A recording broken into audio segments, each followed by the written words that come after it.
All right, guys, there's no cute way to say this, so I'm just going to say it like it is. Morning commute, it's going to stink a little bit. It's going to be slow. We've already got heavy rain coming down into parts of northern Providence County. Woonsocket onto the west, you're still getting that heavy stuff. Even out towards Smithfield and Lincoln, it's coming down by you as well. All the way back toward Burrillville, Pasco, all the way down to Coventry as we get into Kent County as well, West Greenwich.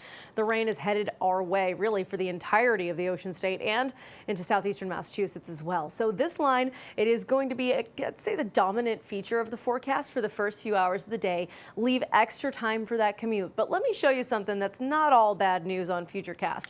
Okay, so here goes our line, 6, 7, 8 o'clock. We're still getting wet. It's still uncomfortable. Even a rumble of thunder, by the way, not out of the question here this morning. There's a little oomph behind this system.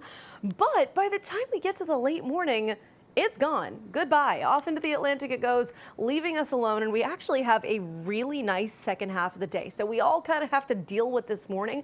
But by the afternoon, Wednesday becomes quite beautiful with more sunshine, a few clouds here and there, and I'd say comfortable, if not mild temperatures for this time of year.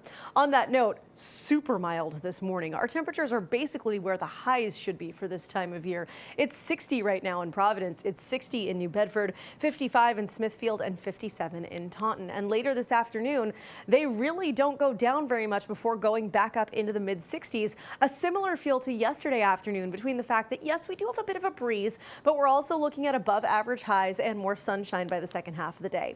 Here's the summary, our 4-city forecast here. Providence, 64 degrees as we get into the afternoon, a high of 63 in Newport today. Westerly expecting 63 as well, and 64 for New Bedford.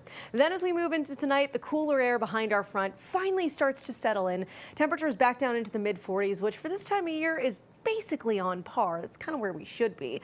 Clouds clear as well, which is great news because the Orionid meteor shower peaking tonight and tomorrow. Technically yesterday too, but with the cloud cover, I really did think there were going to be a lot of problems in terms of sightings.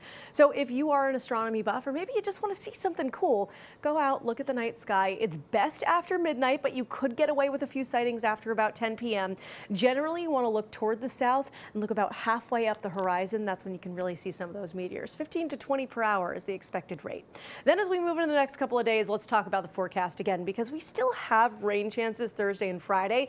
They're pretty slim, but they're not nothing. So let's talk about it here on Futurecast. You can see I'm just going to let the clock run. There's not too much to look at for a while. A few clouds here and there, a shower or two, but they're really minimal. Like, you really have to look for something here on the screen before you actually see any green pop up. So all things considered, the end of the week, I'd say, is about 95% dry and pretty comfy, if not a little bit cooler. We're back down into the upper 50s by Friday, and then the mid 50s as we get into the second half of the weekend and the start of next week.